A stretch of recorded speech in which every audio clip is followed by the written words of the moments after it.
लाहौर के एक आधुनिक इलाके में फराह अपनी माँ और बहन भाइयों के साथ रहती थी। उसके घर के पास एक क्रिकेट ग्राउंड था जहाँ रोज क्रिकेट मैच होते थे। ग्राउंड के साथ टीजना नाम की एक जगह थी और वहीं पास से ट्रेन की पटरी गुजरती थी जहाँ हर थोड़ी देर में ट्रेनें दौड़ती थीं। वो रोजा तो रखती मगर सारा दिन मोबाइल पर लड़कों से बातें करने और गाने सुनने में गुजार देती। घर का कोई काम न करती और जब वालिद समझाते तो मजाक में टाल देती।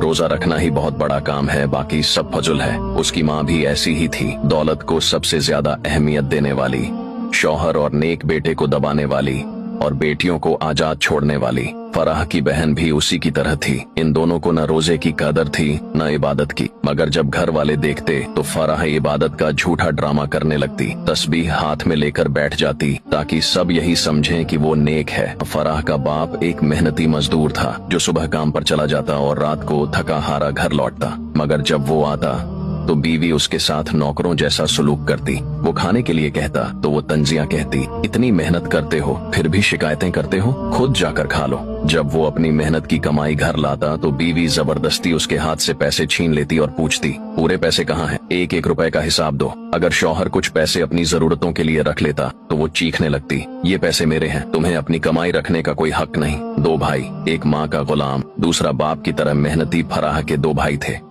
बड़ा भाई जो हमेशा माँ की बात मानता था, उसकी हर बात पर यकीन करता और घर की हर खबर जाकर माँ को बताता। अगर बाप या साजिद कोई बात करते या कोई रिश्तेदार आकर कुछ कहता तो वो फौरन माँ को जाकर खबर दे देता, अम्मी अब्बा ने आज ये कहा, साजिद ने ऐसे बोला, फलां रिश्तेदार ने ये कहा। माँ को उसकी यही आदत पसंद थी और वो उसे सबसे ज्यादा चाहती थी। लेकिन इस बड़े भाई को एक और जुनून था, क्रिकेट। वो हर वक्त क्रिकेट में गुम रहता, जहाँ जाता क्रिकेट क्रिकेट, बस क्रिकेट ही उसकी जिंदगी थी। घर में रहता तो टीवी पर क्रिकेट, बाहर जाता तो दोस्तों के साथ क्रिकेट, और अगर माँ उसे कोई काम कहती तो उसका एक ही जवाब होता, पहले मैच पूरा कर लूं फिर देखता हूँ। दूसरा भाई साजिद जो फराह से कुछ साल बड़ा था, अपने बाप की तरह मेहनती था, रोजाना मजदूरी करता, रात को थका हारा घर आता। वो न माँ का लाडला था न बहनों की तरह आजाद, बल्कि जिंदगी की सख्तियों का सामना कर रहा था। साजिद का निकाह हो चुका था और जब वो रात को आता तो थोड़ा सा वक्त निकालकर अपनी बीवी से मोहब्बत से बातें करता, मगर माँ को ये भी बर्दाश्त न था। वो तंज के तीर चलाती,